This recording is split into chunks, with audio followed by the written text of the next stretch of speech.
أعوذ بالله من الشيطان الرجيم. Assalamualaikum warahmatullahi wabarakatuh. Para sahabat, teman-teman santri, sahabat santri dimanapun antum berada, khususnya yang saat ini berada di layar monitor bersama saya, dan kaum muslimin dan muslimat yang saat ini menemani saya di YouTube. Alhamdulillah kita bisa bertatap muka kembali dalam keadaan sehat walafiat. Mudah-mudahan kesehatan itu bisa kita gunakan untuk mendekat kepada yang memberikan kita kesehatan, yaitu Allah Subhanahu wa Ta'ala. Dan mudah-mudahan kita ditambah kesehatan sehingga kita bisa hidup dengan nyaman. Amin Allahumma amin. Ikhwani rahimakumullah, malam ini kita akan belajar bersama-sama tentang satu kata yang menjadi harapan setiap orang. Kata itu adalah solusi. Solusi. Bahasa Indonesianya adalah jalan keluar. Jadi setiap orang hidup ini kan ada masalah, setiap orang hidup ada ujiannya. Seringkali kita menemui jalan yang dikatakan jalan buntu oleh orang-orang, mengalami kesulitan-kesulitan yang membuat lelah dan membuat seringkali merasa nggak ada jalan keluar. Nggak ada jalan keluar. Nah, malam ini kita akan belajar tentang solusi jalan keluar. Insya Allah kita termasuk orang-orang yang selalu diberi solusi oleh Allah Subhanahu wa Ta'ala. Amin Allahumma amin.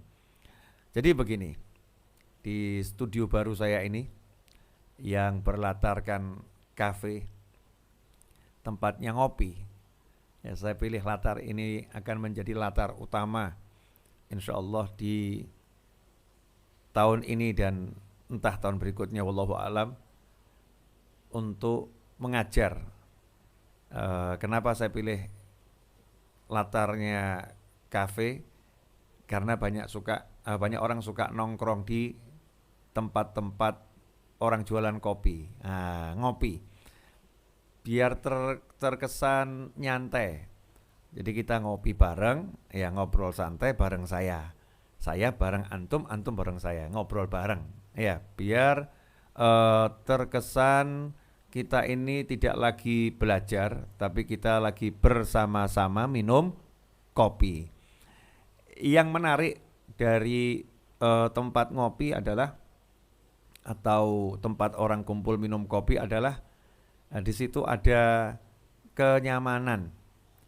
Ya, ada kenyamanan di antara yang minum kopi. Tenggelam dengan pikirannya masing-masing. Nah, ikhwani rahimakumullah, bagi yang belum menyiapkan kopinya, maka sebelum dimulai pengajiannya, biar nanti konsentrasinya itu tidak terganggu, ya, kopinya disiapkan dulu. Kalau saya, di depan saya udah tersedia secangkir kopi. Ya, ini Avia Coffee sudah menemani saya. Nanti kita sambil menyeruput dengan bismillah, dan alhamdulillah insyaallah kita akan belajar bareng-bareng.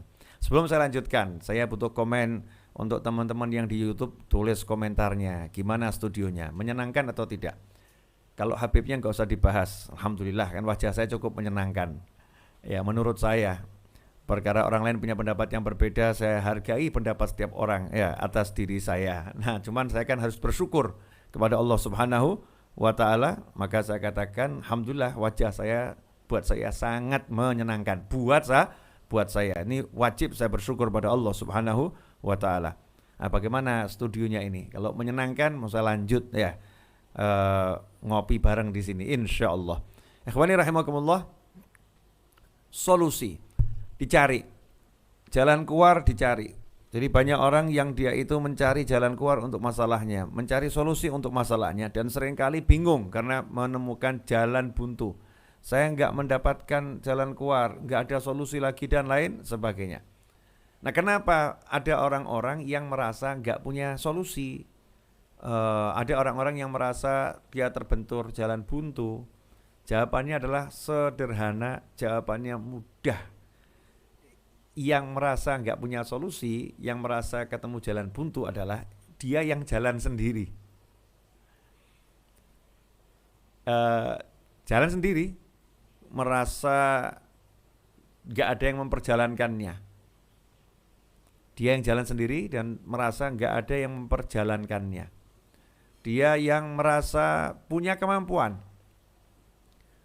Dia yang merasa punya kekuatan. Nah, itulah orang-orang yang nantinya kalau nggak sadar maka akan mengalami yang namanya kebuntuan, kemudian mengalami yang namanya stres, ya karena dia pakai semua akalnya, dia pakai semua kekuatannya, dia pakai semua kemampuannya, tetap jalan buntu, nggak ada jalan keluar.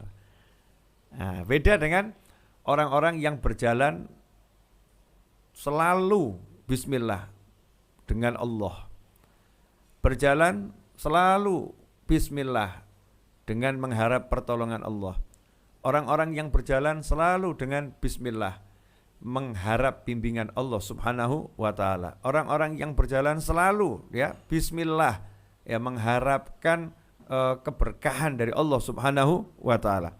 Nah, manusia-manusia yang selama perjalanan dari awal sampai kapanpun juga dia tidak melepaskan bismillah, maka hidupnya tidak akan pernah merasakan pusing. Walaupun mengalami pusing. Hidupnya enggak akan pernah merasakan lelah. Walaupun hidupnya itu melelahkan. Walaupun hidupnya melelahkan, hidupnya enggak akan pernah merasa susah. Walaupun hidupnya itu penuh dengan kesusahan, tapi dia enggak akan pernah merasakan semua itu. Kenapa? Karena dia bersandar kepada Allah, dia selalu minta tolong kepada Allah, dia selalu mengharapkan bantuan dari Allah Subhanahu wa taala. Ikhwani rahimakumullah, saya mau ambil contoh yang sangat simpel yang kemarin menjadi khutbah Jumat saya juga di Batu Licin, kemudian juga menjadi bahasan ngobrol saya bersama Ustadz Yusuf Mansur di telepon, kemudian obrolan saya juga bersama beberapa sahabat saya yang duduk minum kopi bersama saya, yaitu tentang masalah yang dihadapi oleh para nabi dan rasul dalam contoh yang akan saya sampaikan di malam hari ini singkat. Masalah yang pernah dihadapi oleh Nabi Yunus alaihissalam. Nabi Yunus alaihissalam itu ada beberapa masalah yang dihadapi dalam perjalanan hidup beliau. Yang mau saya ambil ketika beliau dakwah di kaumnya, kemudian kaumnya tidak ada yang mendengarkan. Dalam arti yang mendengarkan sedikit, yang menolak banyak. Yang menolak banyak, sampai akhirnya beliau mengambil keputusan, beliau mau cari tempat dakwah yang lain, lahan dakwah yang lain. Beliau tinggalkan perkampungannya, tinggalkan tempat di mana beliau berada, alaihissalam, keluar menuju tempat yang lain dengan niatan-niatan yang luar biasa baiknya. Tetapi Nabi Yunus alaihissalam ditegur oleh Allah SWT karena beliau keluar belum pada waktu yang diperintahkan oleh Allah Ta'ala untuk keluar. Jadi Allah belum perintahkan untuk keluar, tapi beliau keluar. Memang enggak ada larangannya ya, Allah enggak melarang, tapi Allah belum memerintahkan. Saat itu Nabi Yunus alaihissalam naik kapal laut.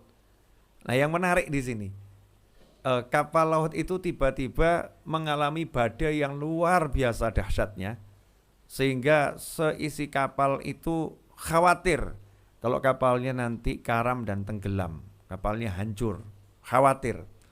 Maka saat itulah mereka mengambil inisiatif. Biasanya ini kalau ada satu yang dilempar, lautnya jadi tenang. Mereka ambil inisiatif untuk diadakan undian. Nah, yang keluar itu nanti yang dilempar. Seperti yang pernah saya sampaikan kepada antum semua, kira-kira kalau kita ada di kapal itu kemudian diundi, maka harapan kita apa? Jangan keluar ya. Sama mungkin ngelirik kanan ngelirik kiri, dia saja, jangan saya. Mungkin begitu ya. Kalau misalnya ada Mas Fadli di situ, ada saya, Mas Novel ya, ada Mas Suswanto, ada Mas Arif Nugroho, ada Mas Dedi Setiawan di kapal itu ya.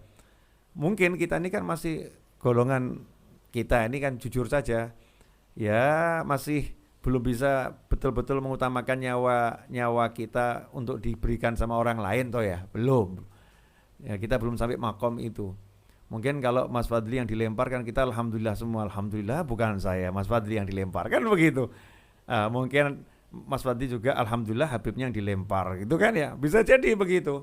Alhamdulillah saya selamat dah, Habib enggak apa-apalah, cucu Nabi dilempar, wah syuhada, masya Allah. Kalau saya masih banyak dosa, alhamdulillah itu pas tuh lemparannya itu. Mungkin mikirnya begitu, mungkin nih. Kalau kita dalam kondisi yang sama. Nah saat itu yang menarik, ketika diundi yang muncul adalah Nabi Yunus alaihissalam. Yang muncul nama Nabi Yunus alaihissalam. Dulu belum ditulis nama ya, masih pakai mungkin ada kayu yang satu kecil, ini miliknya fulan, yang ini ditanda-tandain gitu ya. Yang muncul miliknya Nabi Yunus alaihissalam. Menariknya itu seluruh peserta undian bukan ngucap alhamdulillah, tapi semua yang ikut diundi mengatakan jangan dia, tolong diundi ulang, beliau jangan dilempar, jangan dibuang, karena beliau orang baik. Nah, ini sangat menarik.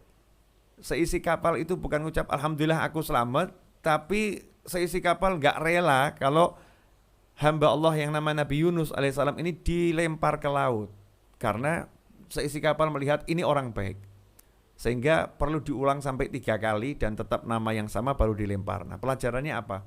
Nabi Yunus alaihissalam itu keluar meninggalkan kaumnya, yang mana kaumnya didakwahin sekian tahun gak mau denger. Tapi anehnya masuk kapal baru beberapa saat, seisi kapal itu mau mendengar Nabi Yunus alaihissalam. Seisi kapal itu jatuh cinta pada Nabi Yunus alaihissalam. Jadi dalam kehidupan tuh ya memang kadang begitu. Nah, di rumah kita nggak begitu disayang. Di luar rumah ada yang menyayangnya luar biasa. Di kampung nggak ada yang mau dengerin kita. Kita baru naik satu bus itu mau dengarkan kita semua. Ya itulah fenomena kehidupan.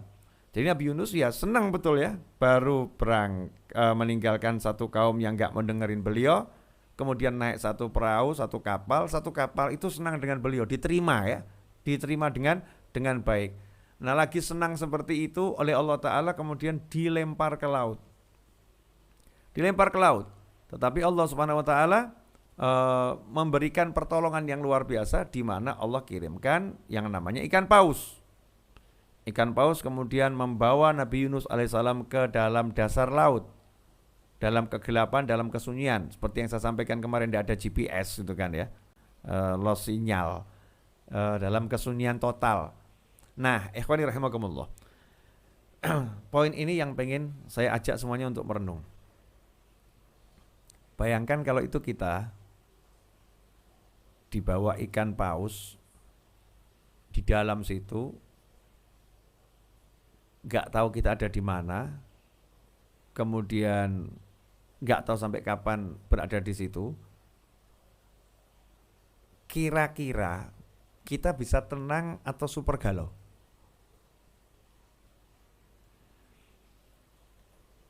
Jangankan kok di dalam perut ikan paus, terperangkap di dalam sebuah gua itu, gak ada orang tahu, no sinyal. Kira-kira tenang atau galau? Ini pertanyaan sederhana yang mari kita tanyakan pada diri kita masing-masing. Kalau kita mengalami yang sama, kita berpikir dapat solusi atau berpikir udahlah, khatam, udah selesai nih, hidup saya selesai, gak mungkin saya bisa keluar dari gua ini, gak mungkin saya bisa keluar dari perut ikan ini selamat, gak mungkin saya masih punya usia, gak mungkin saya punya nyawa, gak mungkin, dah ini akhir hidup saya. Jadi jangan berpikir untuk hidup setelah ini. Dah kamu khatam, selesai kamu. Mungkin kita akan berpikir seperti itu. Nah kalau udah berpikir seperti itu, bisa tenang atau galau? Nah inilah yang perlu dijelaskan kepada setiap orang yang beriman kepada Allah Subhanahu wa Ta'ala, bahwasannya jangan terburu-buru menghakimi kehidupan. Jangan terburu-buru menghakimi kehidupan dengan pengetahuan yang kita miliki, dengan ilmu yang kita miliki, dengan prasangka-prasangka yang kita miliki. Jadi kita membuat suatu keputusan bahwasannya hidup saya nggak mungkin setelah ini jadi sukses. Hidup saya nggak mungkin setelah ini menjadi baik. Nggak mungkin setelah ini saya akan mendapatkan kemenangan, keberhasilan. Nggak mungkin. Karena faktanya saya terkurung. Faktanya saya berada dalam perut ikan paus. Nggak mungkin, nggak mungkin, nggak mungkin. Ini adalah pola pikir yang salah. Tapi pola pikir yang benar adalah selama seseorang itu bersandar pada Allah Subhanahu wa taala, maka tidak ada kata tidak mungkin. Sebab kalau udah berhubungan sama Allah, yang enggak mungkin jadi mungkin. Yang enggak masuk akal akan jadi bisa terjadi. Yang pasti dia akan hancur, tapi kalau udah judulnya itu ditolong sama Allah, ya enggak jadi hancur. Karena bersandar pada Allah Subhanahu wa taala. Contohnya kasus Nabi Yunus alaihissalam. Nabi Yunus saat itu langsung bersandar pada Allah taala, melepaskan diri dari sandaran-sandaran kepada apapun itu, sembari mengatakan la ilaha illa anta subhanaka inni kuntu minadh dhalimin. La ilaha illa anta. Gak ada Tuhan kecuali Engkau ya Allah. Gak ada yang bisa nolong saya kecuali Engkau. Jadi gak sibuk mikir upaya A, upaya B, atau mungkin gimana caranya buat ikan pausnya muntah. Kalau buat ikan pausnya muntah, dimuntahkan ke dalam laut kan tambah celaka ya. Atau gimana ini biar ikan pausnya membawa saya ke daratan. Gimana cara bicara dengan ikan paus? Udah enggak, itu upaya-upaya yang melelahkan, tidak ada hasilnya. Maka langsung kontak yang Maha Kuasa. La ilaha illa anta subhanaka inni kuntu minadh dhalimin. Di titik mustahil selamat. Di titik mustahil selamat, di titik mustahil bisa keluar dengan selamat, di titik mustahil bisa kembali ke kampung. Jangankan keluar, berpikir kembali ke kampung awal tadi, tempat di mana saya berdakwah. Saya mau pulang kampung saja, kembali ke sana. Di titik yang nggak mungkin bisa ketemu manusia lagi, udah terperangkap dalam perut ikan paus. Nabi Yunus alaihissalam melepaskan titik itu langsung berhubungan dengan yang maha bisa, yang maha kuasa, yang maha luar biasa, yang maha pengasih, yang maha penyayang, yang maha kuat, yang maha mengerti, yang maha mampu. Sembari menegaskan kepada dirinya dan kepada siapapun, dan ikrar kepada Allah Ta'ala, la ilaha illa anta, la ilaha illa anta, la ilaha illa anta. Gak ada Tuhan kecuali Engkau ya Allah. Gak ada yang punya kecuali Engkau ya Allah. Gak ada yang bisa kecuali Engkau ya Allah. Gak ada yang mampu kecuali Engkau ya Allah. Subhanak, maha suci Engkau. Maha suci Engkau. Yang lain itu kotor ya Allah. Yang lain gak bisa ya Allah. Maha suci Engkau dari kelemahan. Maha suci Engkau dari ketidakberdayaan. Maha suci Engkau dari ketidakmampuan. Maha suci Engkau dari hal-hal yang disifatkan pada makhluk. Maha suci Engkau. Subhanaka inni kuntu minadh dhalimin. Sungguh aku termasuk dalam kelompok orang yang zalim. Aku yang salah ya Allah. Aku yang salah. Aku yang kurang benar. Aku yang kurang taat. Ini Nabi Yunus loh. Tidak ada Nabi maksiat. Suci dari segala kemaksiatan dan dari segala perbuatan makruh, perbuatan yang gak ada manfaatnya. Gak mungkin Nabi melakukan itu. Ini Nabi yang taat pada Allah Ta'ala, yang sempurna dalam ketaatan. Mengatakan sungguh aku termasuk orang yang zalim. Menyalahkan diri sendiri. Nah, beda dengan kita. Kalau kita kan menyalahkan keadaan. Oh seandainya sudah terperangkap, terperosok, terjerumus, sudah pernah berada dalam kubangan, bukan kontak Allah langsung, tambah menyalahkan sana, menyalahkan sini, menyalahkan keadaan, ya menyalahkan orang lain dan lain sebagainya. Padahal titik balik itu dari Allah Ta'ala di dalam diri kita ketika kita kembali kepada Allah Ta'ala. La ilaha illa anta subhanaka inni kuntu minadh-dhalimin. Diulang terus, la ilaha illa anta subhanaka inni kuntu minadh-dhalimin. La ilaha illa anta subhanaka inni kuntu minadh-dhalimin. Diulang-ulangin terus. Hasilnya apa? Terjadilah sesuatu yang tadi, yang semua yang gak masuk akal. Gak masuk akal keluar dari mulutnya ikan paus. Selamat bayangkan tuh kalau itu Mas Fadli ditelan sama ikan hiu.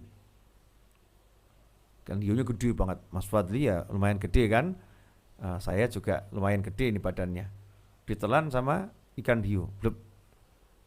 Apa kira-kira berani berpikir, tolong hiu muntahkan saya. Nah kalau dimuntahkan di tengah laut, ya innalillah, kelelep, tenggelam. Ya, mungkin kena tekanan dalam laut hancur itu. Katanya kalau di laut itu kan semakin dalam tekanan semakin kuat. Bisa hancur kendang telinganya, bisa hancur. Ya, dadanya bisa remuk itu. Karena tekanan udara yang di dalam tuh katanya ya, saya nggak tahu. Nah, sebetulnya kan untuk selamat dari perut ikan paus itu sendiri adalah sesuatu yang mustahil tuh.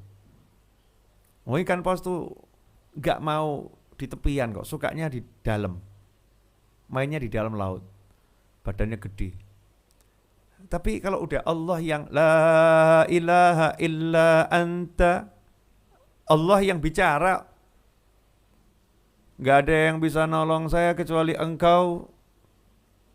Yang bisa nolong saya cuma Engkau. Yang maha kuat hanya Engkau. Ada hamba yang yakinnya seperti itu. Allah bilang sama ikan pausnya, ikan paus, tolong hantarkan itu. Hantarkan, bukan lemparkan.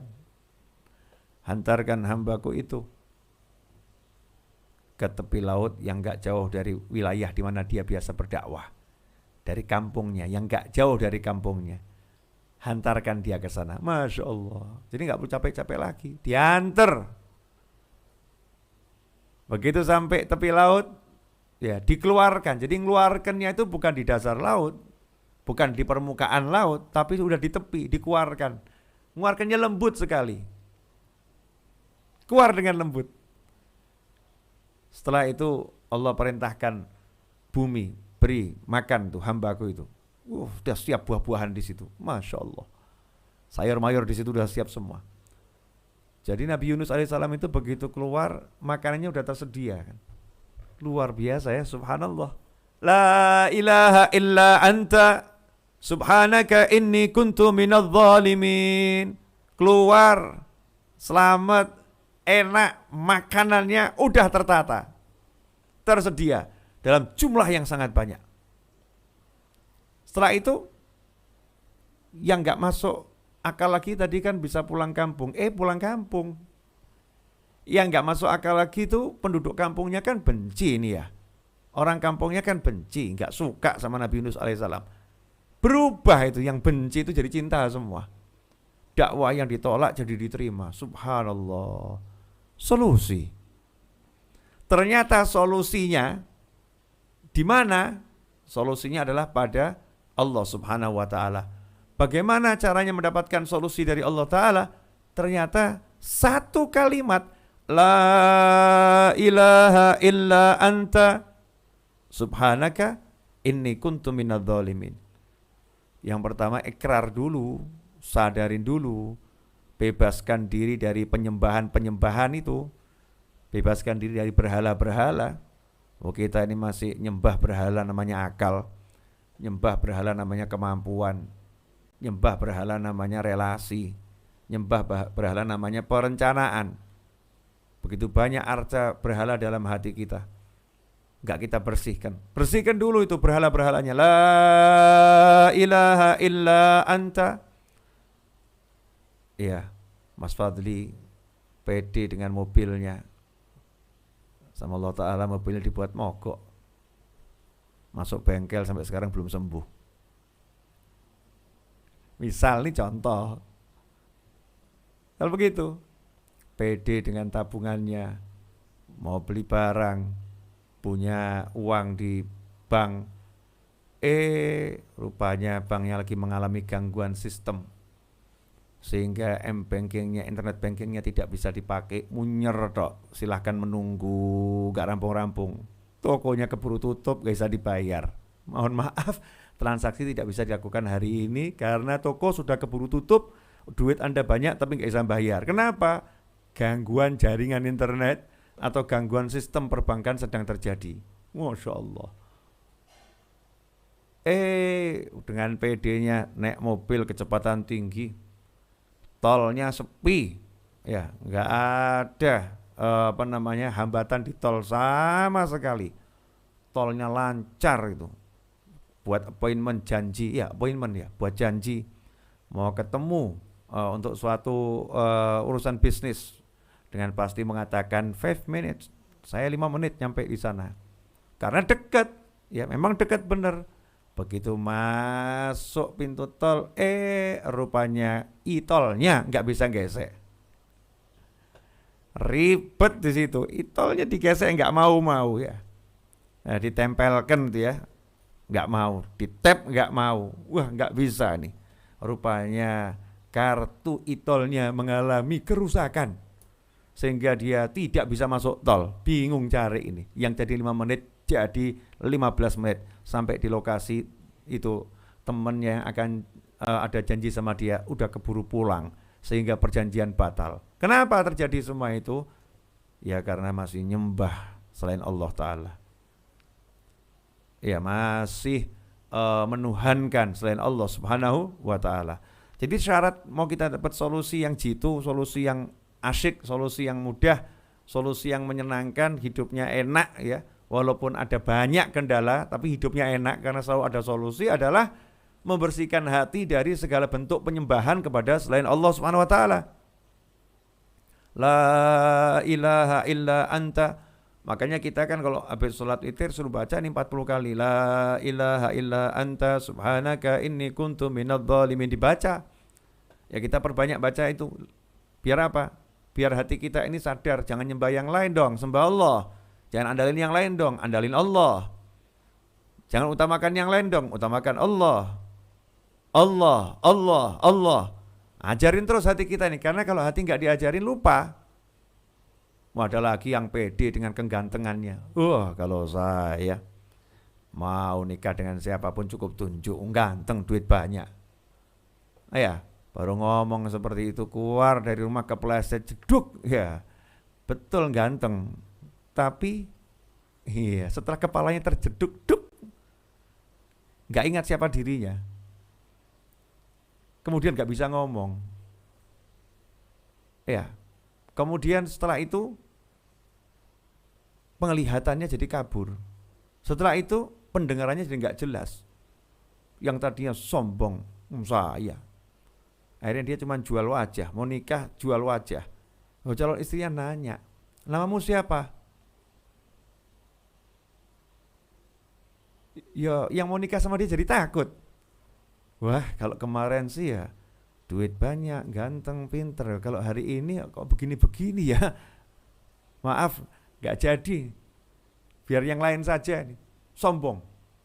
Karena masih nyembah kegantengannya, menyembah kecantikannya, menyembah kepandaiannya, menyembah harta simpanannya. Itu yang disembah, yang diagung-agungkan, yang diutamakan, yang diandalkan, yang dielu-elukan. Ya, Allahnya hanya dipanggil kalau udah mumet. Duh Gusti, kepriben ini. Ya Allah, pripun niki? Ya Allah, bagaimana ini? Oh my God. Kalau oh my God gimana Inggrisnya itu? Oh my God. Ya, oh my God. Gimana? Lanjutannya nggak ngerti saya. Tanya oh my God saja. Oh my God. Gimana ini? Piye iki piye? Ini gimana ini? Baru manggil Allah Ta'ala, ya Allah. Baru teriakin Allahnya, ya Allah. Seperti yang saya sering sampaikan di ceramah.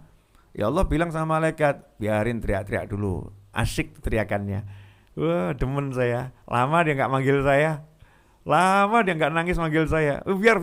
Biarin dulu. Biar manggil terus, asyik nih. Kalau perlu biar gini deh. Biar miskinnya 20 tahun. Biar sering manggil saya nih. Karena lupa sama Allah dia. susahnya biar agak lama. Kenapa? Lupa sama Allah. Tapi kalau orang yang ingat sama Allah Ta'ala, la ilaha illallah Muhammadur Rasulullah SAW, yang dia tuhankan itu hanya Allah, yang dia andalkan hanya Rasulullah SAW, gak ngandalkan ajaran siapapun, ajaran Rasulullah. Bagaimana kata Rasulullah? Bagaimana menurut Rasulullah SAW? Seperti apa jalan keluar Rasulullah SAW? Petunjuk Rasulullah seperti apa? Sarannya Rasulullah seperti apa? Rasulullah mengatakan seperti apa? Rasulullah. Jadi nanyanya ke Rasul dulu SAW. Gak nanya sama yang lain. Kalau kita ini kan enggak. Kalau kita ini kan nanyanya sama otak kita dulu, akal kita dulu, pikiran kita dulu. Enggak nanya sama Allah, enggak nanya sama baginda Muhammad sallallahu alaihi wasallam. Nabi Yunus mengajarkan la ilaha illa anta. Bersihkan diri dari sesembahan selain Allah. Subhanaka. Yakini Allah maha sempurna, maha suci ya Allah, engkau dari segala bentuk kekurangan. Maha suci engkau ya Allah dari segala hal yang sifatnya pada makhluk. Jadi kalau udah minta tolong sama Allah, ya kamu jangan berpikir sebagai dirimu. Wah, kalau aku memang nggak bisa, kalau aku memang lemah, kalau aku. Lah kalau Allah, nah, kalau Allah yang udah mau, kalau Allah yang pengen, kalau Allah yang berkehendak, kalau Allah kan ya bisa. Jadi kata kalau saya buang dulu, subhanaka inni kuntu minadz zalimin. Terus tak iktiraf, ngaku memang ya saya pantas dibeginikan, ngomong saya banyak dosa. Enggak ada dosa aja ya pantas, apalagi banyak dosa. Pantas saya dibeginikan, pantas saya direndahkan, pantas saya dihinakan, pantas saya ditipu, pantas. Kemudian connect ke Allah Ta'ala. Nah di situ langsung masalah yang gede tadi menjadi sumber kemenangan. Masalah terbesar Nabi Yunus saat itu adalah berada dalam perut ikan paus.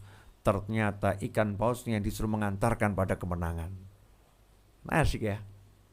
Ini kalau kita udah paham ilmu begini kan tinggal satu masalahnya toh. Meyakininya atau tidak. Kalau meyakininya kan ya tenang. Kalau nggak mau yakin tuh ya gimana ya? Masa nggak yakin sama Allah Ta'ala kan ya, na'udzubillah min dzalik.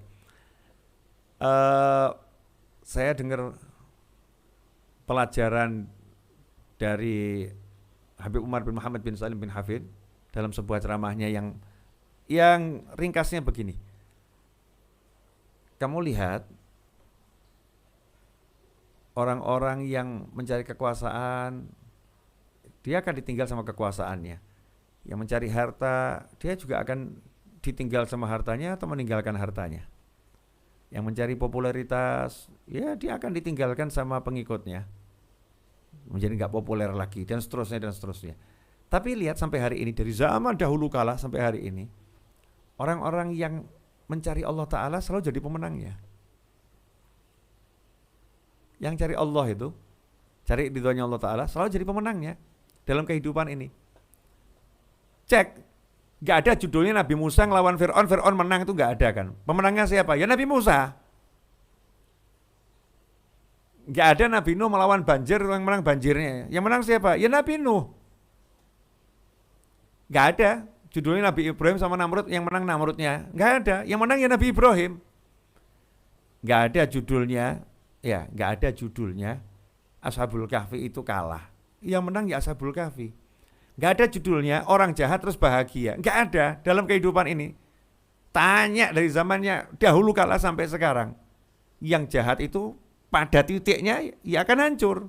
Tapi orang yang bertakwa selalu menang, selalu dapat pertolongan, selalu dapatkan kenyamanan, selalu dapatkan ketenangan, selalu dapatkan kebahagiaan. Nah kalau udah tahu kehidupan itu kita bisa lihat dengan kasat mata seperti itu, lah kenapa kita tidak contoh yang menang gitu loh. Tidak contoh yang sukses dalam arti yang sebenarnya. Kita enggak mencontoh para anbiya wal mursalin, aulia was solihin. Kenapa kita sibuk mencontoh yang kalah? Kita sibuk mencontoh yang susah, pada hakikatnya betul-betul susah. Naudzubillah min dzalik. Ikhwani rahimakumullah. Karena itulah semua solusi itu kembali kepada Allah Ta'ala, dan kita nggak akan pernah dapat solusi kalau kita nggak mau meyakini Allah itulah yang maha bisa, Allah yang maha kuasa, Allah yang maha segala-galanya, dan kita ini paling nggak punya apa-apa, kita paling nggak bisa apa-apa, kita paling jelek, dan kita ini paling lemah. Kalau udah kita meyakini Allah dengan segala kelebihan dan kita dengan segala kekurangan, dan kita berlepas diri dari diri kita, dari kemampuan kita, kita bersandar pada kemampuannya Allah Ta'ala, kemahakuasaannya Allah Ta'ala, maka kita akan mendapatkan solusi apapun kondisinya. Seperti yang terjadi pada Nabi Musa alaihissalam, selamat dari lautnya terbelah, Nabi Musa yang selamat, Fir'aunnya yang tenggelam. Seperti Nabi Yusuf alaihissalam, ya, yang akhirnya setelah dipenjara beliau menjadi perdana menteri, ya, bahkan menguasai Mesir, dicintai bahkan sama rajanya, dicintai sama rajanya, sebagai perdana menteri dicintai sama rajanya, dicintai sama rakyatnya. Kemudian kita lihat Nabi Nuh alaihissalam yang tadi dicaci maki, cemooh sama kaumnya, justru kaumnya ditenggelamkan oleh Allah Ta'ala dan Nabi Nuhnya diselamatkan oleh Allah Subhanahu wa Ta'ala. Semua pelajaran yang ada dalam kehidupan ini, kalau kita perhatikan dengan baik-baik, maka pemenangnya adalah orang-orang yang bersandar pada Allah Ta'ala, yang selalu yakin dengan la ilaha illallah Muhammadur Rasulullah SAW. Alhamdulillah, 37 menit 49 detik dan seterusnya saya udah bicara. Sekarang saatnya kita ngobrol santai sambil ngopi, tanya jawab. Mudah-mudahan berkah dan manfaat untuk pemirsa dimanapun Anda berada. Terima kasih atas kebersamaannya. Saksikan terus ini obrolan kami. Dan mohon maaf, ini yang bisa bertanya langsung hanya para santri virtual. Ya, dan mohon maaf kalau saya melihatnya tidak ke arah kamera, seakan-akan ya agak menunduk, karena saya melihat wajah-wajah di monitor ini lebih menyenangkan daripada melihat kamera itu. Ya, kalau lihat kamera seperti melihat diri sendiri.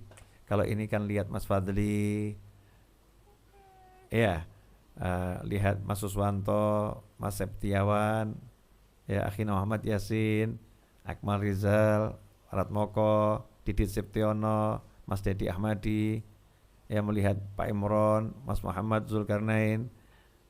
Masya Allah nih banyak yang kelihatan nih. Nah, insya Allah dari Cafe Afia santri virtual Majelis Ar-Raudhah Solo, saya menyapa, dan saatnya Mas Fadli membagikan waktu kepada kawan-kawan yang mau bertanya. Saya mau niru yang di radio, belum bisa, belum pantas jadi penyiar radio. Makasih Mas Fadli, silakan. Baik Habib, alhamdulillah. Bagi jemaah sekalian, ini sudah banyak yang melambaikan tangan. Jadi bagi jemaah yang saat ini bergabung di ruang Zoom santri virtual, bisa bertanya langsung dengan melambaikan tangan. Di sini kami pilih untuk nanya pertama dari Mas Muhammad Zulkarnain yang tadi sudah dari awal minta, Habib. Saya mau tanya belum bisa. Silakan Mas Zulkarnain. Assalamualaikum warahmatullahi wabarakatuh. Waalaikumsalam warahmatullahi wabarakatuh. Alhamdulillah Habib, akhirnya bisa bertanya juga setelah sekian lama. Alhamdulillah, pada waktunya ya. Ada sedikit yang ingin saya tanyakan terkait solusi Habib. Karena mohon maaf ini sudah sekian lama gitulah di pikiran saya gitu. Nah, yang ingin saya tanyakan, Habib, apakah memang ada tata cara khusus ketika kita membaca baik itu Al-Quran, zikir dan sebagainya dengan lisan dan juga dengan hati? Sebab mohon maaf, ketika ada suatu ketika saya pribadi itu sedang khotaman hafil Quran begitu Habib. Jadi di sebelah saya ada teman yang memang cara bacanya itu sangat cepat sekali. Bahkan dari beberapa kejadian tersebut, misalnya saya baru dapat satu kaca dua kaca, beliaunya sudah hampir khatam, itu habis. Mungkin Itu yang ingin saya tanyakan Habib. Yang mudah-mudahan Habib sehat selalu Amin. dan juga saya bisa istiqomah nyantri di Amin. virtual. Terima Amin. kasih Habib, mohon pencerahannya. Terima kasih. Assalamualaikum. Waalaikumsalam warahmatullahi wabarakatuh. Jazakumullah khairan atas pertanyaannya. Masalah baca zikir, wirid atau baca Al-Qur'an. Caranya bagusnya seperti apa? Nomor satu, kalau baca Al-Qur'an jangan sampai melakukan yang diharamkan. Ya, orang yang baca Al-Qur'an itu tidak boleh dalam keadaan junub, tidak boleh dalam keadaan haid. Jadi orang haid atau junub tidak boleh baca Al-Qur'an. Kita mulai dari situ dulu ya. Kemudian yang kedua, orang yang tidak punya kesucian, artinya tidak punya wudhu dan dalam keadaan tidak suci, tidak boleh memegang mushaf, menyentuh mushaf nggak boleh, megang mushaf nggak boleh. Jadi kalau memang pengen baca Al-Qur'an tapi nggak punya wudhu, tidak haid, tidak junub, tapi nggak punya wudhu, mau baca Al-Qur'an, ya mushafnya jangan disentuh. Kalau toh baca mushaf, mushafnya jangan disentuh. Nanti kalau mau balikkan halaman minta tolong sama orang, tolong nih dibalikkan nih halaman seterusnya, misal begitu ya, nggak menyentuh mushafnya. Jadi jangan sampai melakukan yang haram. Kemudian yang ketiga, jangan meletakkan mushaf di lantai, di bawah, di lantai, lebih rendah dari paha kita, di tempat yang biasa diinjak-injak manusia, karena itu sangat tidak beradab kepada kalamullah, kepada Al-Qur'an. Nah, kemudian yang penting sekali ini, ketika emang mau baca Al-Qur'an, hati harus menyadari ini membaca kalamullah. Jadi nggak ada yang lebih penting dari itu. Jangan ngomong begini, saya mau baca Al-Qur'an, nanti kalau telepon masuk saya mau terima. Berarti kita menganggap telepon lebih penting daripada baca Al-Qur'an. Jangan sampai seperti itu. Saya mau baca Al-Qur'an, telepon masuk ya nanti setelah baca Al-Qur'an. Itu ada satu ulama di Yaman sana, di Hadramut, dan beliau seorang pebisnis juga. Kebetulan dapat berita kalau barang dagangan yang beliau pesan dari luar negeri itu kemungkinan besar dirampok. Kontainernya dulu kan naik onta ya, dirampok. Karena sampai hari ini barangnya nggak datang-datang gitu. Maka ketika beliau lagi baca Al-Qur'an di antara maghrib dan isya di masjid, anaknya masuk masjid untuk ngasih tahu ayahnya di waktu ayahnya lagi baca Al-Qur'an. Ayah, alhamdulillah itu barang kita tidak dirampok. Memang ada kendala dalam pengiriman, datangnya terlambat. Jadi ontanya lagi agak ngambek gitu ya, nggak mau jalan, sehingga terlambat pengirimannya saja. Ini udah nyampe semua, sekian kontainer kalau bahasa sekarang, itu selamat, nggak ada masalah apa-apa.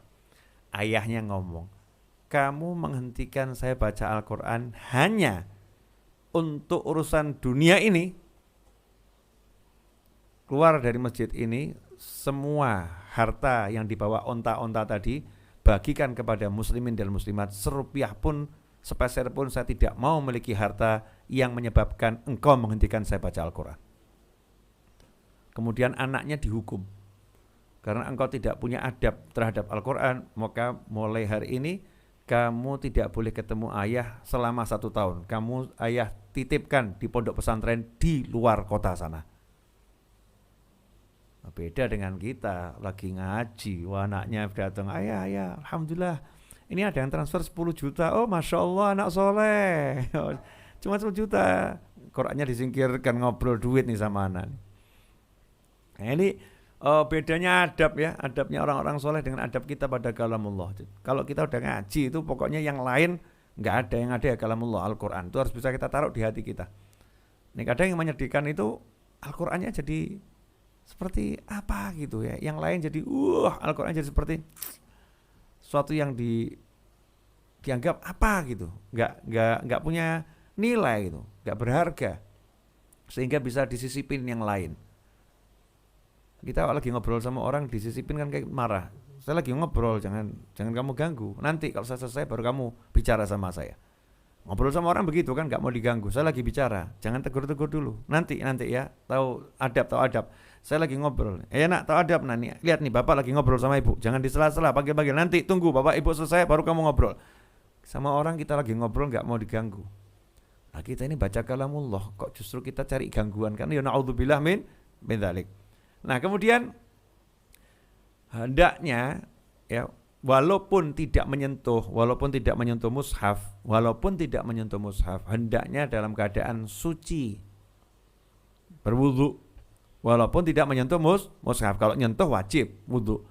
Kalau nggak menyentuh mushaf kan nggak wajib wudu, nggak menyentuh kok. Ya, tapi hendaknya dalam keadaan suci, bersih ya dengan berwudu, bersih dari hadas kecil maupun hadas besar. Kemudian setelah semua itu tadi, membacanya dengan kaidah yang benar, tajwidnya. Ya, tajwidnya yang benar. Nah, muncul pertanyaan, kalau bacanya cepat gimana? Kalau bacanya pelan gimana? Masalahnya bukan cepat atau pelan, masalahnya benar atau salah. Kadang bacanya pelan tapi salah semua. Ya, bacanya pelan tapi salah semua. Ada yang bacanya cepat tapi benar. Ya, ada orang itu yang kita kira dia bacanya cepat, padahal dia bacanya biasa-biasa saja. Ya, kitanya aja yang kelambatan, dianya sebetulnya nggak cepat, kitanya yang kelambatan. Kalau kita di jalan itu, kadang kita merasa, itu orang kok kebut banget ya. Sebetulnya orang itu nggak kebut, cuman kamunya aja yang kepelanan. Ya, kamu jalannya cuma 10 km per jam, ada orang jalan 50, kamu kira kebut, padahal dia jalannya biasa-biasa saja gitu. Nah, bukan masalah cepat atau lambat, yang paling penting itu masalah benar atau salah. Ya, benar atau salah. Nah, kemudian setelah itu, kalau ada orang yang bisa cepat, apakah bagus? Cepat selama itu tidak melanggar kaidah. Ya, tidak melanggar kaidah, maka ada suatu hal yang oke-oke saja, tidak ada masalah. Karena dia pengen 3 hari sekali khatam Al-Quran. Mungkin dia pengen sehari sekali khatam Al-Quran. Tidak ada masalah. Yang penting nggak melanggar kaidah yang benar dalam membaca Al-Quran. Nah, kalau saya lambat gimana? Ya nggak ada masalah. Yang penting benar. Jangan sampai kita bacanya salah. Pelan-pelan, yang penting benar. Kan toh nanti nyampe juga khatam. Khatam. Pentingnya kita pengennya khatamnya tiap hari Habib. Tapi setahun nggak khatam ini. Bacanya lambat saya, nggak apa-apa. Kamu dapat pahala sesuai niatmu. Niatnya kan pengen tiap hari khatam. Kamu udah buktikan dengan istiqomah. Tiap hari baca Al-Quran. Walaupun kamu mampunya baru sedikit dan pelan-pelan. Maka Allah akan kasih pahala sesuai niatmu, semangatmu. Bukan yang sedang kamu lakukan. Nah, ini kurang lebih. Kemudian upayakan untuk paham artinya dan tafsirnya. Kalau kita paham isinya, maka kita akan bisa menghayatinya. Ya, bisa menghayatinya. Nah, kalau itu sudah semua dilakukan, maka 5 menit bersama Al-Quran itu akan indahnya luar biasa. Enggak usah lama-lama, 5 menit bersama Al-Quran. Tapi istiqomah. Maka kita akan merasakan kenikmatan yang luar biasa. Jazakumullah khairan. Silakan Mas Fadli. Baik, Habib. Alhamdulillah. Baik jemaah sekalian yang di YouTube, saat ini 932 jemaah mengikuti kajian santri virtual. Silakan bisa mendaftarkan untuk menjadi santri virtual Habib Noval Ali Idrus di nomor yang sudah tertera. Baik, untuk pertanyaan selanjutnya kami pilih dari akun Rahmah Nur Asih. Kami persilakan. Assalamualaikum Habib. Waalaikumsalam warahmatullahi wabarakatuh. Habib, saya boleh bertanya 2 pertanyaan kah? Silahkan. Yang satu ini pertanyaan dari bapak saya, Bib. Mau bertanya, apakah boleh jika sholat sunnah itu 1 kali sholat, tapi niatnya banyak dalam 1 kali sholat itu, Habib? Terus kalau untuk pertanyaan kedua, kan waktu itu pernah ada kajian Habib tentang kita menunaikan hajat orang lain. Nah, di saat itu saya itu membantu saudara saya yang kondisinya tuh udah benar-benar di ujung tanduk gitu, Bib. Hmm. Tapi kondisinya itu ekonomi kita nggak ada yang bisa bantu gitu. Tapi saya pengen banget bantu. Nah, secara nggak langsung yang bisa bantu itu ada ribanya gitu, Bib. Jadi gimana ya kira-kira, Bib? Itu aja, Bib. Makasih. Assalamualaikum. Waalaikumsalam warahmatullahi wabarakatuh. Ya, untuk yang pertama nanti insya Allah ada pada bahasannya tentang masalah sholat sunnah ya. Ada Iya, sholat Bib. sunnah itu nanti ada bahasanya sendiri. Tidak bisa saya jawab sekarang karena itu harus spesifik. Insya Allah akan dibahas di babnya sendiri. Kemudian yang kedua, masalah membantu orang yang susah dalam kesusahan. Jangan membantu tapi dengan yang haram. Ya, seperti kita mau nyelamatin orang tapi dengan bunuh orang kan ya. Bukan begitu ya. Jangan membantu tapi dengan yang haram. Bantu dengan yang halal karena kalau yang haram nggak akan ada barokahnya. Justru nanti dosa dan dosa. Tapi saya mau ngasih dia duit gitu. Ini kaitannya dengan duit Habib, Ustadz Kiai. Gimana caranya? Zaman sekarang itu yang haram bisa jadi halal kok. Maksud saya begini, kalau memang itu sistemnya ribawi, bisa kok kita ambil sistem yang enggak ribawi. Kan sudah ada Bank Syariah Indonesia sekarang. Ya, ada Bank Syariah Indonesia yang semuanya udah sesuai dengan syariat.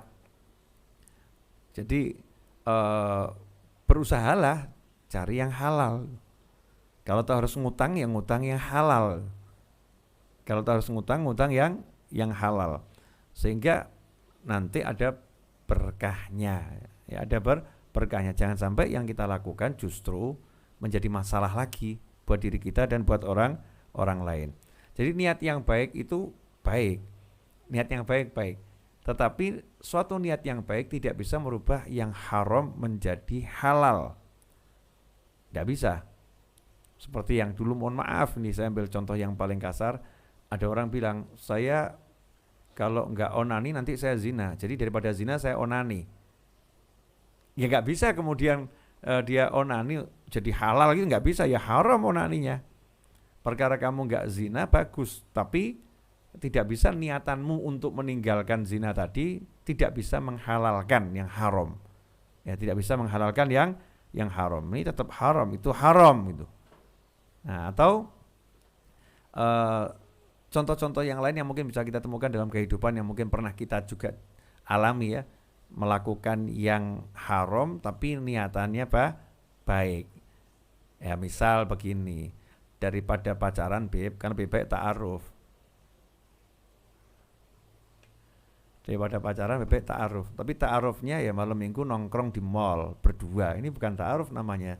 Namanya saja, namanya Islami. Tapi perbuatan kita mungkin syaitoni. Dari mana? Ta'arufan itu. Namanya syar'i, namanya.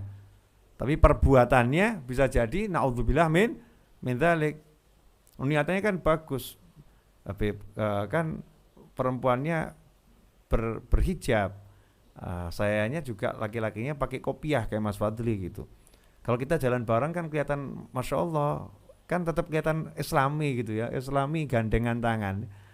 Nggak bisa begitu. Atau sambil berpelukan, tetap haram itu perbuatan itu. Masalah niat baik, tapi niat yang baik tidak bisa merubah yang haram menjadi yang halal, nggak bisa. Makanya jangan memaksakan diri sehingga kita masuk pada hal-hal yang diharamkan oleh Allah Subhanahu wa ta'ala.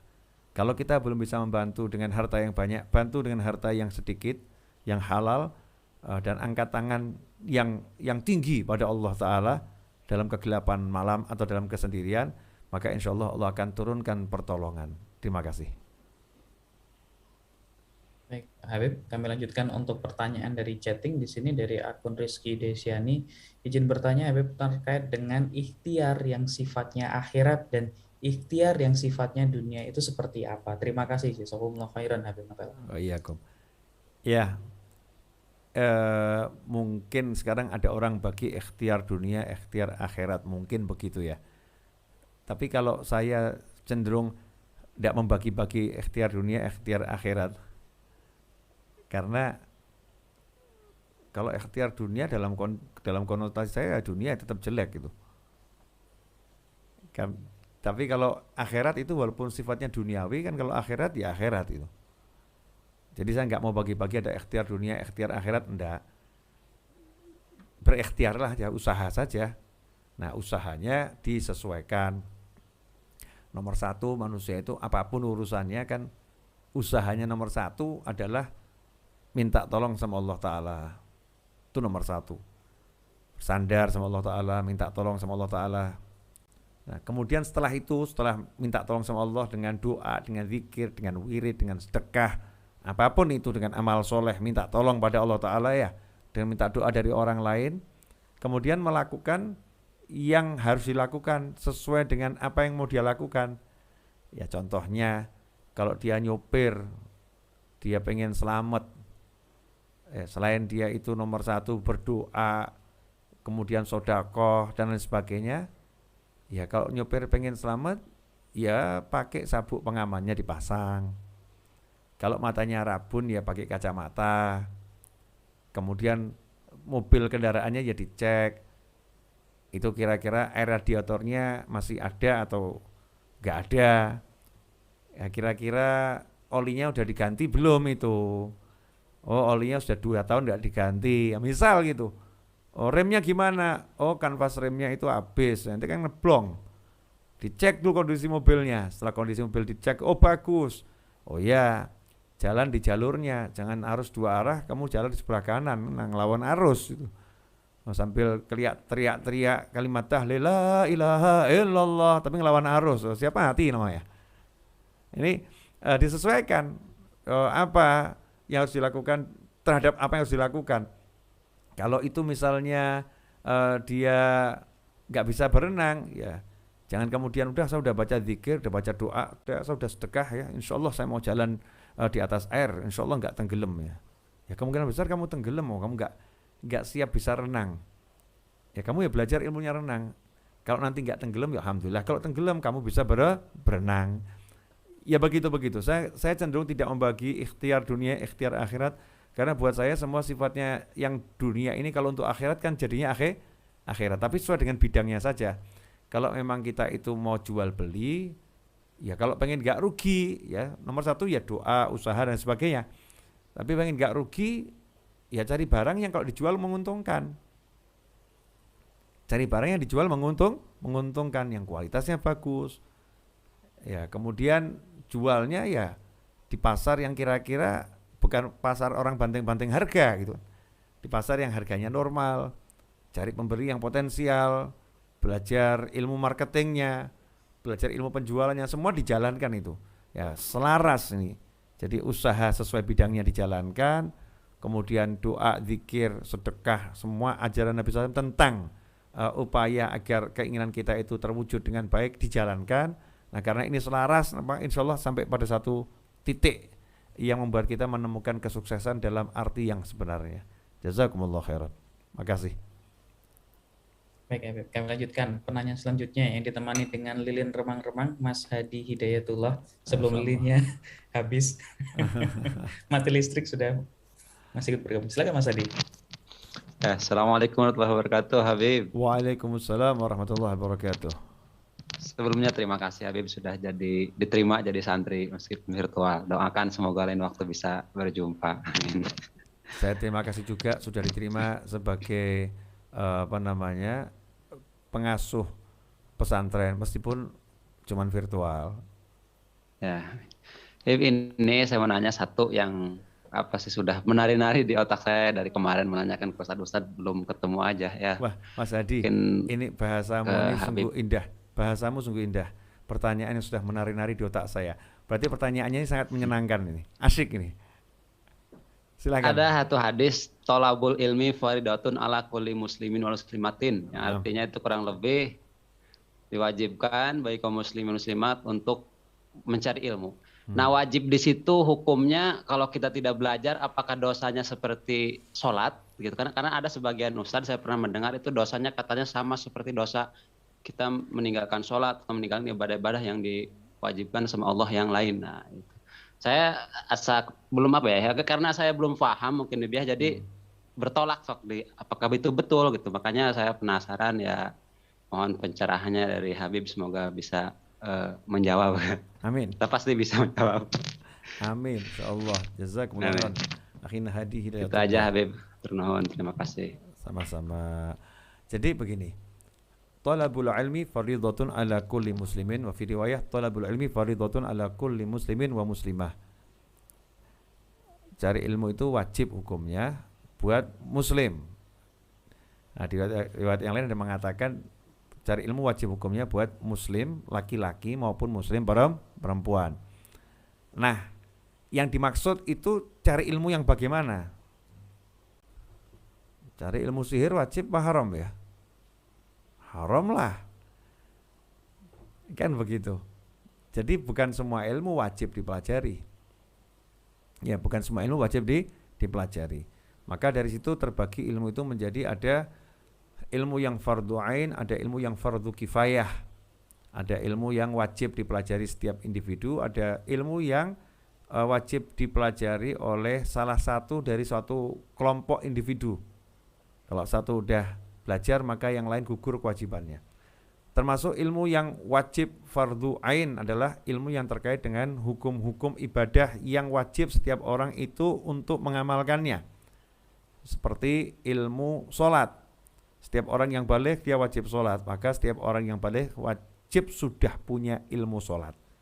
Setiap orang yang baligh wajib sudah punya ilmu sholat.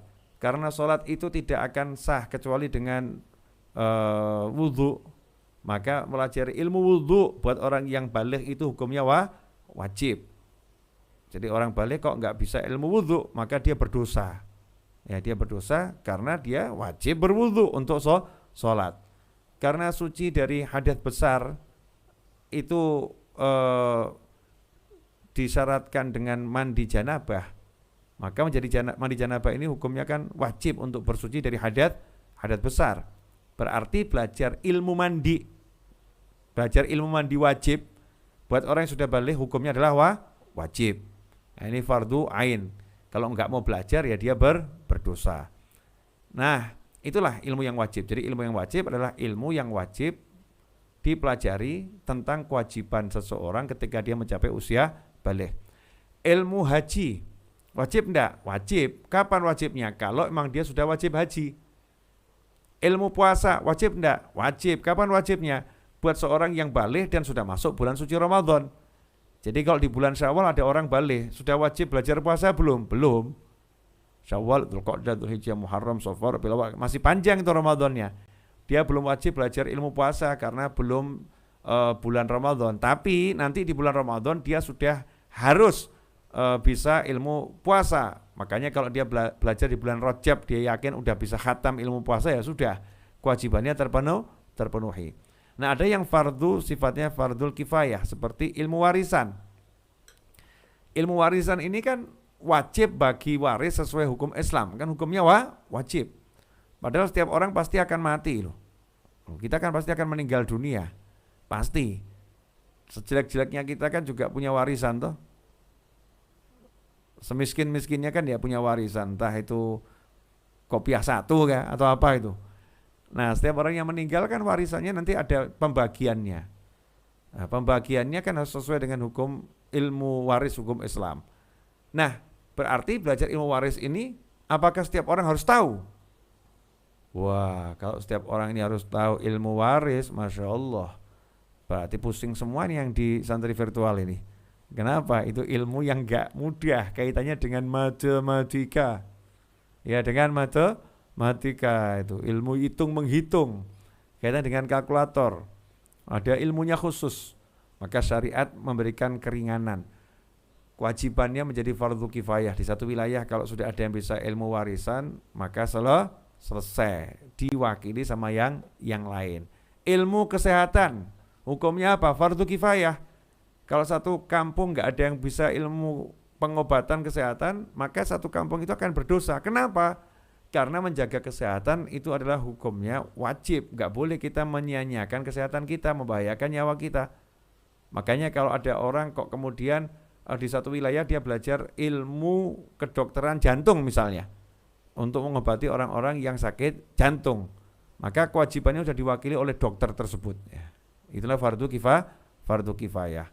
Jadi ada dua, ada fardu ain, ada fardu kifayah. Lah yang dimaksud dalam hadis ilmu yang wajib pelajari adalah ilmu tersebut, ilmu fardu ain atau ilmu fardu kifayah. Kalau yang sunnah-sunnah hukumnya sunnah. Ya, yang sunnah-sunnah hukumnya sunnah. Jadi misalnya ilmu pakai sandal ala Nabi SAW hukumnya apa? Sunnah untuk dipelajari. Karena kalau kita pakai sandal nggak cara Nabi juga nggak apa-apa, tapi ya ruginya luar biasa kan begitu ya. Ruginya luar biasa, tapi nggak berdosa. Maka tidak mempelajari ilmu tersebut, ilmu pakai sandal menurut Nabi SAW tidak dipelajari, maka tidak berdosa. Tapi mempelajarinya kemuliaan yang luar biasa. Hakadha, insyaallah cukup jelas ya akhina hadi hidayatullah. Makasih banyak. Silakan Mas Fadli. Baik, bismillah. Kami lanjutkan untuk penanya dari santri virtual dari akun Arif Nugroho, Mas Arif. Nah, sudah aktif, silakan. Bismillahirrahmanirrahim. Assalamualaikum warahmatullahi wabarakatuh, Habib. Waalaikumsalam warahmatullahi dapat wabarakatuh. kesempatan kali ini. Alhamdulillah. Ini nyambung dari yang Habib tadi bilang ilmu fardu kifayah. Ini ada pertanyaan dari ibu saya sebetulnya, titipan dari ibu. Jadi tentang ilmu waris nih, Habib. Jadi ini nenek saya nih pernah berwasiat dulu suatu semasa hidupnya ke salah satu om saya. Dan cuma disaksikan oleh Pak D saya nih. Pak D saya kebetulan juga sudah almarhum, jadi nenek dan Pak D saya sekarang sudah almarhum. Jadi anak-anaknya nenek saya itu ada 10, 5 laki-laki dan 5 perempuan.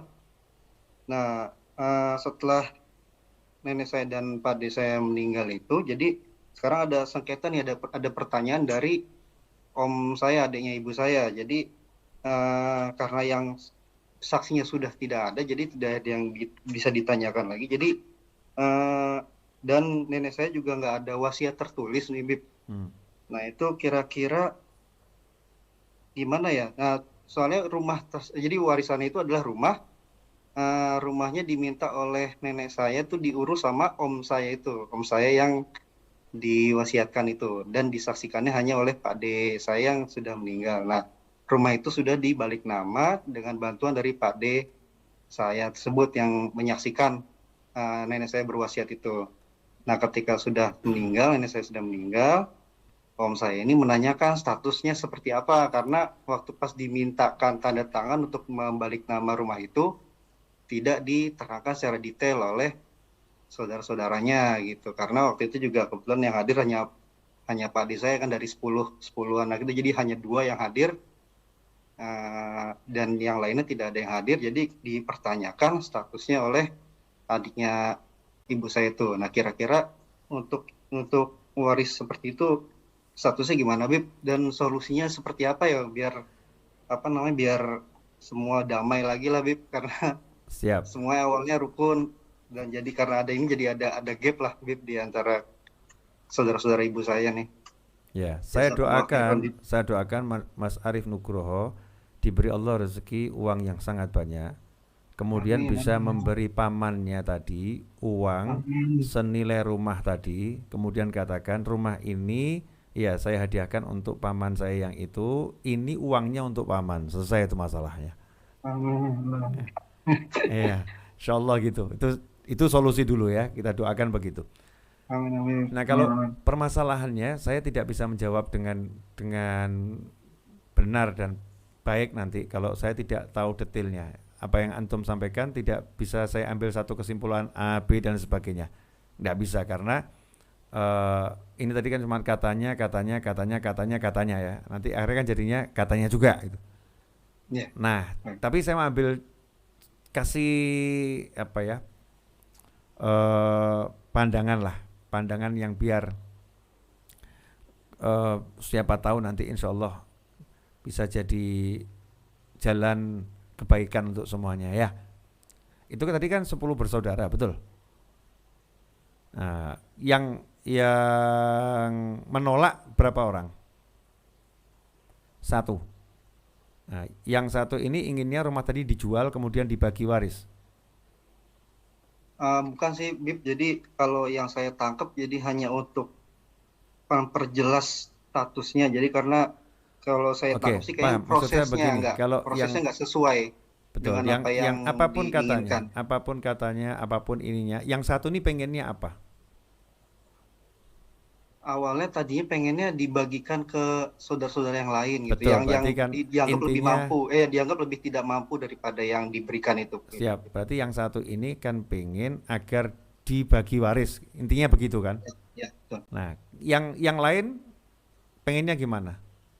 Yang lain sih ikut apa kata nenek saya, jadi Oke, yang terserah lain apa kata percaya. ibu saya, Yang terserah lain apa kata nenek saya gitu. yang lain percaya bahwasannya rumah ini sudah diserahkan kepada yang bersangkutan. Betul begitu? Ya, betul. Nah, gini aja. Yang lain itu tadi membuat ikrar kalau kami menghadiahkan rumah itu kepada kakak atau adik kami namanya Fulan. Nah, kalau Mas tidak mau, maka ya sudah, rumah ini nilainya berapa, maka jatahnya Mas diberikan. Selesai. Hmm. Ya kan, jadinya kan anggap saja rumah itu dibagi waris, cuman yang lain kemudian memberikan kepada yang ditunjuk oleh nenek tadi. Sehingga nggak perlu lagi ada saksi atau tidak dan lain sebagainya, karena ya oke lah kita bagi waris, cuman kami nggak mengambil jatah kami kami berikan kepada beliau yang ditunjuk oleh nenek untuk memiliki rumah ini. Jatahmu tidak kami kurangi, jatahmu ya kami berikan. Nah, terus jatahnya ini dari mana ini? Kan bisa toh ngomong sama yang bersangkutan, ya kamu selesaikan perlahan-lahan, atau kalau nggak bisa kami yang bersembilan ini siap membantu. Atau saya doakan Mas Arif Nugroho yang bisa menyelesaikan semuanya insya Allah. Nah, itu nanti kalau udah begitu jadinya enak. Jadi anggap saja memang nggak ada wasiat gitu aja lah, anggapnya begitu. Dibagi waris, tetapi yang 9 tadi mengikhlaskan untuk yang ditunjuk nenek, yang satu kasih jatahnya, sehingga semuanya merasa terpenuhi hak-haknya. Karena mungkin hanya karena uang yang nggak seberapa, jumlahnya seberapapun itu, mau jumlahnya 1M, 2M, 10M, 30M kan nggak seberapa ya, nggak seberapa. Tapi kalau kehilangan saudara kan luar biasa. Kadang-kadang kita itu lupa mengukur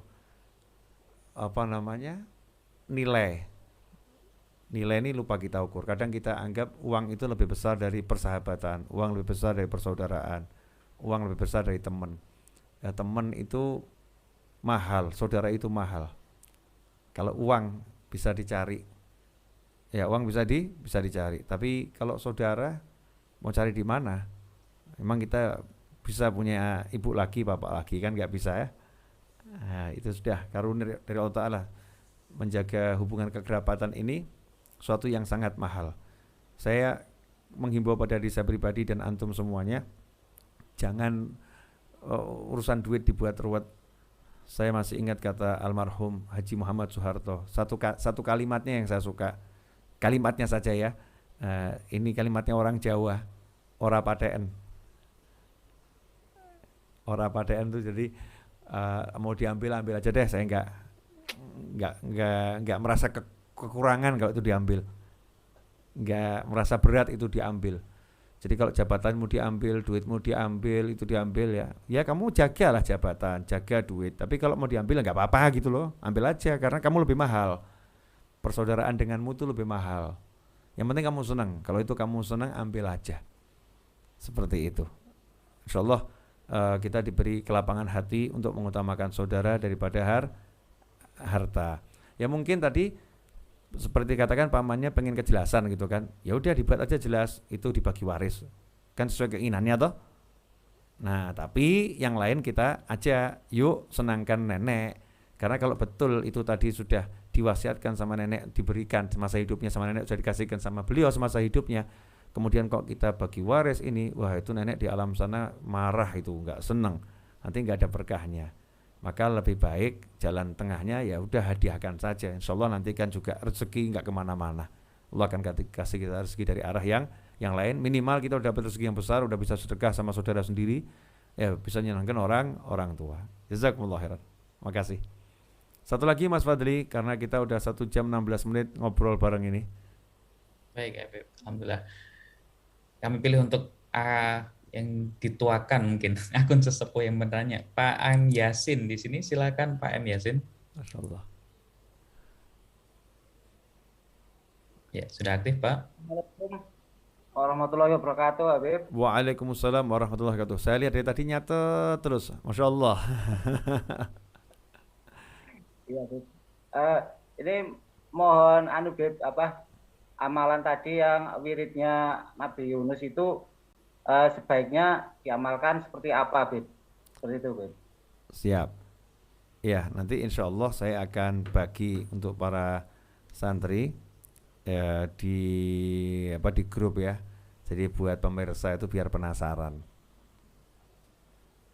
Ya, buat pemirsa biar penasaran. Enaknya kan dibaginya buat santri-santri aja di grup. Ya kan? Kalau buat pemirsa gak usah lah. Nanti pemirsanya dapat wiridnya jadi senang semua gitu. Wah, pasti diprotes nanti. Nah, diprotes sama orang banyak nanti Mas Fadli. Gimana sih kok nggak dibagi di YouTube juga sama yang lain? Udahlah. Jadi zikir Nabi Yunus itu sebetulnya Allah janjikan dalam Al-Quran. Coba kita cek ayatnya ya, biar saya nggak salah. Kita cari sebentar saja.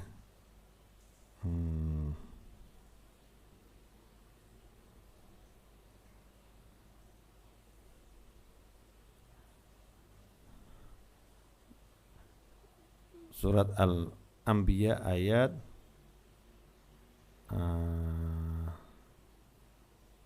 87 kalau saya nggak salah. Coba cek Bismillahirrahmanirrahim. Al-Anbiya 87. Ya, surat Al-Anbiya ayat 87. Dan ingatlah ketika Dhunnun Yunus ketika dia pergi dalam keadaan marah, lalu dia menyangka bahwa kami tidak akan menyulitkannya, maka dia berdoa dalam keadaan yang sangat gelap. Ya, la ilaha illa anta subhanaka inni kuntu minadh dhalimin. Itu ayat 87. Kemudian kalau kita baca di ayat yang ke-88, Allah Subhanahu wa taala kemudian mengatakan fastajabna lahu wa najjaynahu minal gham wa kadzalika nunjil mu'minin. Setelah Nabi Yunus itu mengucapkan la ilaha illa anta subhanaka inni kuntu minadh dhalimin, Allah menjawab fastajabna lahu, maka kami kabulkan untuknya. Padahal dalam kalimat tadi Nabi Yunus kan tidak berdoa apa-apa ya. Tidak berdoa. Kalimatnya bukan kalimat doa, tapi dalam kalimat itu kan sebetulnya ada banyak doa.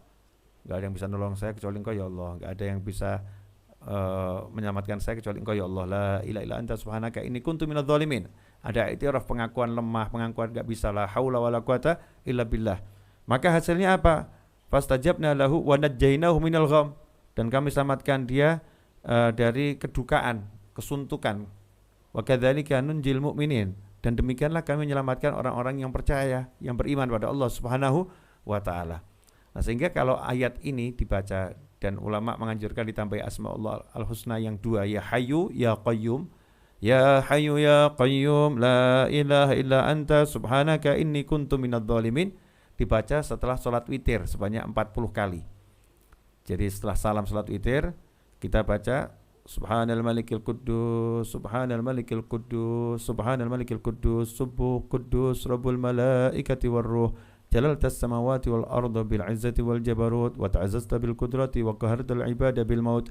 Allahumma inni a'udzu bika biridhaka min sakhatik wa bi mu'afatika min uqubatik, wa a'udzu bika minka la uhsi thana'an 'alaika anta kama athnayta 'ala nafsik. Ya hayyu ya qayyum la ilaha illa anta subhanaka inni kuntu minadh dhalimin. Ya hayyu ya qayyum la ilaha illa anta subhanaka inni kuntu minadh dhalimin. Ya hayyu ya qayyum la ilaha illa anta subhanaka inni kuntu minadh dhalimin. Itu dibaca sebanyak 40 kali. Ya hayyu ya qayyum la ilaha illa anta subhanaka inni kuntu minadh dhalimin. Maka insyaallah kita akan selalu terselamatkan dari kedukaan yang mendalam, dari kesuntukan, karena kita sudah membaca doanya Nabi Yunus alaihissalam yang Allah janjikan kalau itu dibaca ya, maka Allah menyelamatkan dari gham. kesuntukan super. Terima kasih Akhina Muhammad Yasin. Makasih banyak.